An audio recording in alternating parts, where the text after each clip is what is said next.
Gordon Ramsay's one's out. It's always like it's a family-owned like restaurant. There's like the son that like cuts to the camera and it's like, my parents, like they just don't listen. I've been telling them to change the menu and all that. Like they're not listening. And then there's a father there with like a cigarette in his mouth. He's like, I'm just stressed. Like, just get the cameras off me. The mum's there. It's like, oh, the family's breaking down like all the time and stuff like that. And Gordon's just there. He's like, it's fucking shit. Yeah. The restaurant's shit. It's failing. They're all idiots.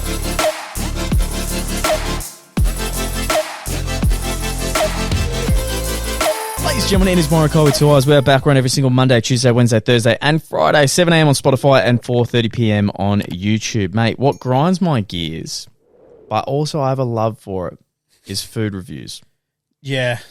They are all over the place now. They are huge. I actually went to gym with someone and I was like, hey, mate, like, you know, lovely meeting. We were talking about our partners and he goes, I go, what does your partner do? And he goes, oh, she's actually, it's funny you asked that. She's just a food reviewer. She just started an Instagram account and just kept growing and growing and growing. And, mate, now literally every weekend we just go out for brekkie and heaps of places message her to come and shout her brekkie and pay her just to upload a photo of the brekkie she has to Instagram. I'm so glad you're telling this story because I've always thought, how do they go? Because you always hear those horror stories like, oh, a social media influence came in and they wanted a free meal. And I was like, you're getting a free meal. So it's really interesting to hear the other side. Yeah. Of it. Obviously, she's got a great way of taking the photos and marketing, whatever she's eating. Like, clearly has a really good relationship. But, like, it's interesting to hear the other side. Well, yeah, I think some of them maybe get a bit too stuck up and they just expect it. Because there'd be some old school cafes or restaurants that wouldn't really be on board with that. They'd be like, what the fuck are you talking about? Like Instagram, TikTok. Like, why would I give you free food? But there's other ones that they kind of get it. Well, they know it uses that for promotion. Like, it pushes people to come in and visit. Yeah, 100%. And it's a smart way of marketing, especially in today's day and age. Definitely, because there's some food reviewers I see on TikTok where I have actually saved the certain like restaurant itself. Exactly, because I'm like, oh, that's a good date idea. Oh, because I'll go through and I'll go, fuck, that food looks awesome. That's actually only 20 kilometers away from me. Perfect next date night, because I don't have to go and try these places. These people are trying it for me, and they're leaving a good review. The one thing that pisses me off though, how often do you see a good example I see a guy do all the time, a burger review. They take a bite, and the minute they've taken a bite, they're like, oh my God. Mate, you haven't even had a second. Yeah, you haven't processed Yeah, I think some of them are too fake and just really trying to get as much popularity with saying how great everything, like it tastes so good. That way that, you know, you'll get these burger restaurants or pizza restaurants trying to contact these creators because they know that they leave good reviews for everything. I often see the one on my TikTok feed is the guy that's, I'm almost certain that's around Australia. He's reviewing like deli sub sandwiches, like that you would see in like those American movies. Mate, some of the ones that he's come across and he's given them, he's like, it's all right. The bread wasn't buttered quite well, whatever. And like, he's giving them like I said, I'm like, dude, that looks like a 10. Yeah. Like that actually, Graham, because I haven't tried so many. I'm just like, that looks amazing to me. Yep. Like that actually looks like the perfect amount of meat, cheese, like your seasonings, like whether you're into like bloody mustard pickles, whatever. I'm like, that actually looks grouse. It does. It does. I would love to see if there was like a quick stat rank list for someone who's doing these taste testings. Just, for example, yourself, you hate onion. Yeah. So I'd love to know if like someone, before they taste test, is like, hey, I'm Jeremy Stevenson, just real quick, not the biggest fan of onion, like beetroot, really, really love cauliflower.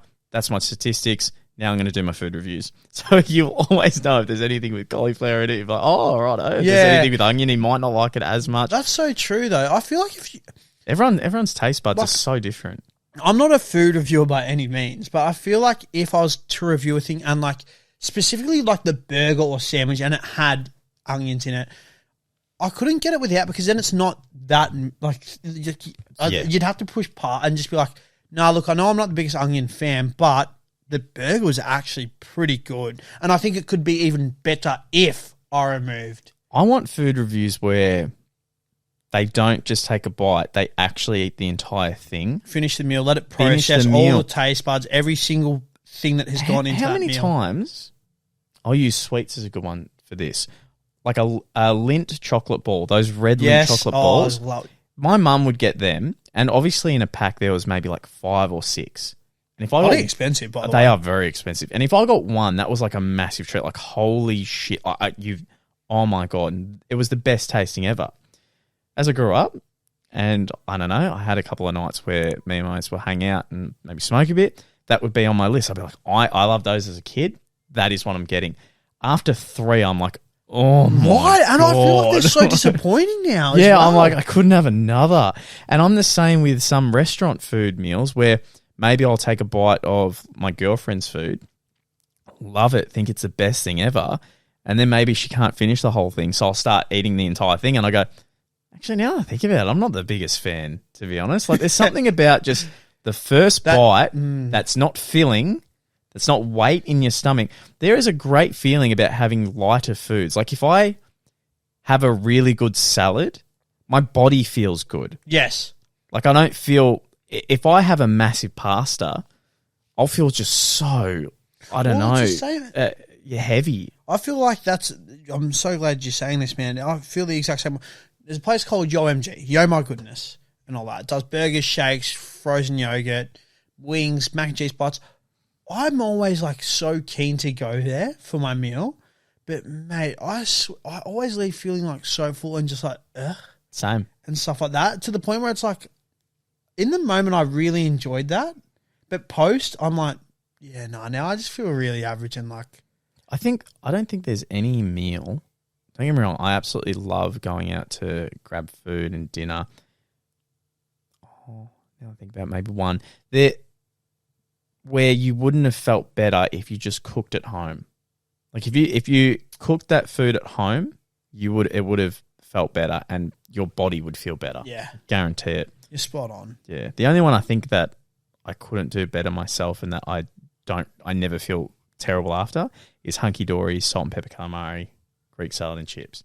I always feel great after It's that. a spot. Oh, it's just so much. And I'm always just satisfied. I've changed up. I always add 2 dim sims now as well. Oh, very nice. Steamed or fried? Fried. Yeah, good choice. I Good get fried. choice. So I get fried. Yeah, that was the other night when we did our episode 100. I'm editing it now. We just ate ice cream cake and just talked about how we like other Ice cakes. cream. Yeah, it was good. It was a good segment. I think they'll really enjoy that. I don't know if It's they'll just enjoy like- the clanging of the spoon against the bowl. It's just like it's good with sprinkles because like I don't know, I like sprinkles. Like it's just like the dumbest shit. It's good, man. It's good. The fans need to know They do. all the different types of cakes. The food reviews though, fuck, that sounds like if that's a job. Imagine that. Yeah, that's your job every weekend. Just going to a cafe, eating whatever you want, and just making sure you take the right photos for it. Oh, that'd be fine. Although I would be scared if you ever like reviewed someone like bad. Like if you gave them a bad Yeah, review. and all that. But like at the same time, it's like, well, I want the review to be honest. Like if the food, I'm not going to tell people to come to a place if the food is actually like, I you know what? Well, this could be anything. I find it hard as well in life in general if someone's been extremely nice and then the service they've given is extremely shit. It's like, how do you? No, you're spot on though. How do you tell them? Like, I would hate if someone was absolutely lovely to me, like really nice, and they were a masseur and they give me a massage, and I hated it, but they were so lovely and like, when are you coming back? And I'd be like, oh, fuck. We are. Oh, Jesus. That's the same though. When, I know we've said it on the podcast before as well, man, but it's the same as going out for food. And the food, unfortunately, hasn't hit the standards that we may have perceived or whatever. And then it's always like, oh, enjoying your food? And you're like, yeah, no, it's good. And all that. Where in reality, it's like, I'm not coming back.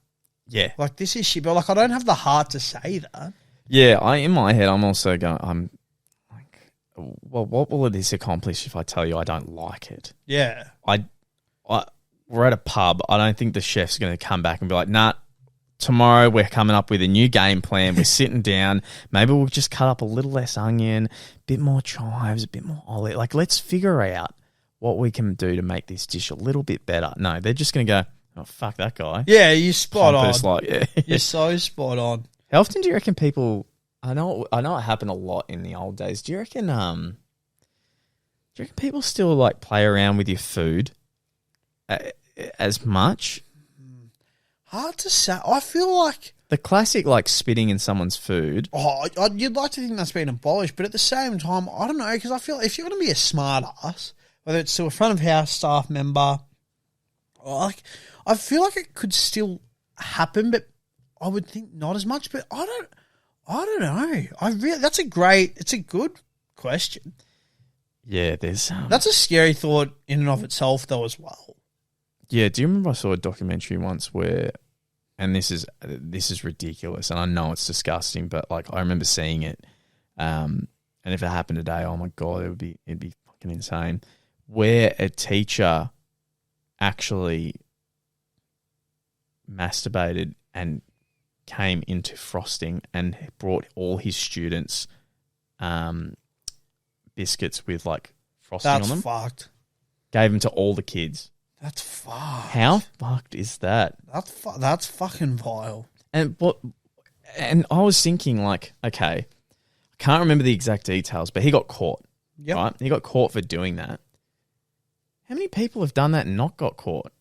If you're not too sketchy, even if you're a little bit sketchy, if a teacher brought in a tray of cookies, why on earth in your head would you think that has happened? Yeah.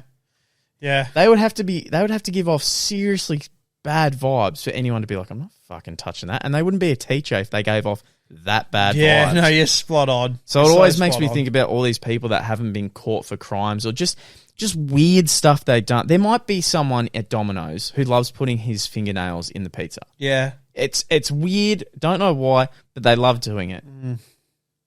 And no one's ever going to know. No, you're spot on. It's like when I told you I drank out of that coffee mug. Yeah. And for so long I had no idea there was like raw old fucking moldy coffee in the top of the lid. Yeah. So I was drinking out of, like I never knew. And yeah, that's weird. I don't really like it anymore. I would hate. I'm not kidding. Let's say the Domino's I go to in a pinch, I just get a $5 thin crust pepperoni. That's my go-to if I need something quick, convenient, easy, and cheap. Cheap is the main part. If there was a kid who every single day in that pizza shop took out like his hair and put just bits of his hair in the pizza, I would never want to know. Mm. I would never want to know. I just wouldn't want to know. There's some people who I don't know. You know, I've always been, and I think people are different to me on this. It's like if you had a kid and you had no idea you had a kid. Yeah, right. Yep, following. I wouldn't want that kid to come to me at 18. And be quite confronting. But yeah, I've missed out on all this stuff. Yeah, that's what I mean. Like, also, it's hit me out of nowhere. I'm not kidding. I know this sounds bad. I just wouldn't want to know. Like, if that's an option. I've been doing good. Like, it's just not. Man, it would throw me so much and change everything. If they wanted to get to know, no, obviously, of course. Yeah. But out of everything, it's one of those things where I think I'm just better off not knowing. Just put the hair in my pizza and don't tell me. Yeah. Don't want to know. Because I will think about it forever. Yeah, that's no. You know, you're always thinking, aren't you? Because you'd be like, how long has this been going on? I've had a lot of Domino's pizzas. How many school? Where did this kid go to school? Yeah. What's his hobbies? How many hairs are in my body? Yeah, it's all the questions. I love that you flipped it around to what happens if you had a kid? Because I was actually going to say, I wonder how people feel. Obviously, you know, you got Gordon Ramsay's Kitchen Nightmares, all that, and how, like, you see, it's like, yeah, the chicken was frozen, or like it's frozen meals that, like, then they're preparing and all.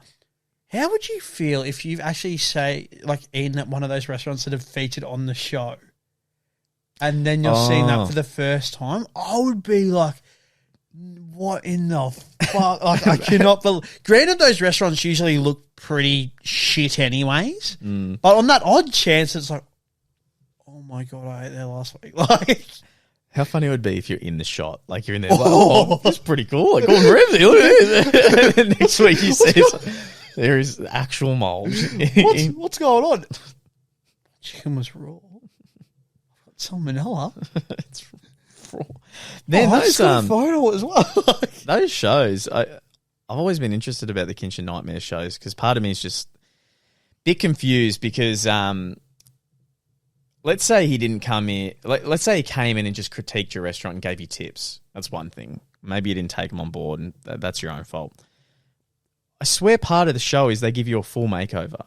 Yeah, that's the vibe. It's almost Pimp My Ride, but kitchens. Yeah. Nice. In all seriousness. And they'll go in, change everything up. The signage gets changed. That's everything. That's paid for. That's free. Your business is failing. You must be at a bad point if you're calling in Gordon Ramsay. Whether to be so self-centered, it does make sense why they did fail or do fail because that's just what they're like as owners. Like they're not changing. It wouldn't matter if the food's great. They're just not good people, and they don't know how to manage their staff. There was one I saw in America where the guy was they wait staff over there rely heavily on tips. Yes. The manager would take the tips, like the tips would go in a tip jar, and they had a terrible season. Their press from that was so bad that they struggle. They really struggle. And I was thinking of all the people that have either taken on the advice or haven't taken on the advice. And now there's a show in Australia, and I can't remember the name, but it's very similar. It's one of the chefs that's probably been on My Kitchen Rules on Channel 7. Exactly. I know I can't think of the chef's name, but I know exactly the show. Exactly. Yeah. So he's doing his own version of My Kitchen. What's it called? Hell's Kitchen or something like that. Or Hell's Kitchen's its own competitive. Oh, no, that's right. That's like the My Chinese Kitchen Nightmares one. or something. Yeah. I think so. Yeah, My Kitchen Nightmares. Kitchen Nightmares. Anyway, so he did his own version, and it came out that the owner is just Depression City because she was turning over an okay amount, like nothing crazy, and he completely changed the theme, the vibe, everything, and now she's losing $4,000 a week from all the changes. Like, it just didn't work. Yeah, shit. Yeah, it didn't work. You never hear about that either with these stories. Because he changed the menu and he only gave a week to show them the menu, apparently, and it's just, he's just like left it in a worse spot and it's gone. Like, it's done. Shit. I never would have expected that. I was going to say, I just have the vivid memories of like Gordon Ramsay's ones out. It's always like it's a family-owned like restaurant. There's like the son like cuts to the camera and it's like, my parents, like they just don't listen. I've been telling them to change the menu and all that, like they're not listening. And then there's a father there with like a cigarette in his mouth. He's like, I'm just stressed. Like, just get the cameras off me. The mum's there. It's like, the family's breaking down like all the time and stuff like that. And Gordon's just there. He's like, it's fucking shit. Yeah. The restaurant's shit. It's failing. They're all idiots like that. And it's just like, dude, help them. Like, he comes out all flustered as well. He's like, I just can't believe this. Like, I love it. There's only one time where I thought it was funny. He went into like this, it was in England, and he went into this really small, quiet little restaurant. And I think it might have been Jamaican food or soul food, something along those lines. And he had, I think usually he has like 3 serves. Like you'll have an entree, a main, and a dessert. And he fucking loved all of them. Like he had it, and he's like eating the whole thing. And like halfway through the main, like he's through the rice. He looks up at the camera. He's like, fuck me. And he keeps eating. He came back to the kitchen where the woman was. He's like, I can't. I've finished the plate. He's like, this food is incredible. It's amazing. And imagine hearing that from him. How good you would feel. Well, I feel like that's like one of the highest praises you could get. I would do anything if there was a way. This would be so cool. Think of it like in the future. He does these Kitchen Nightmare episodes where he comes in. I'd love to watch, and somehow as you're watching, that dish comes out to you the exact same as it is. Wow, so you can taste it. Yeah, because I reckon surely his reviews of those restaurants' foods they'd have to be similar to maybe like our pub food. Yeah. Yep. It can't be that bad where you're spitting it out. Like he must just, obviously, a bit for show, but maybe it's not up to the standard that it should be. So when he's tasting pub-like food, he's like, that's just shit. Yeah. Because I went into a pub like a month ago and I had a feed and I was like, this is average. Like, this is so average. But I'm in a pub. Like, Well, a it's pub even feed. It's funny, though, because, one of my close mates, he was a chef. And I would always be like, oh, what do you think? And he'd be like, It's like, and I was like, is it really that bad, though? Or is it just because, like, they haven't done it to, like, your standard? Because, like, I think it's pretty satisfactory. Like, I'm not hating this. Like, I guess it could be better, but, like... Plus, they're always eating that good food. Yeah. They are always eating very high up food. Anyway, guys, that was Morokaii with 2 eyes. Thank you so much for watching, and we'll see you in the next one. Boom. Boom.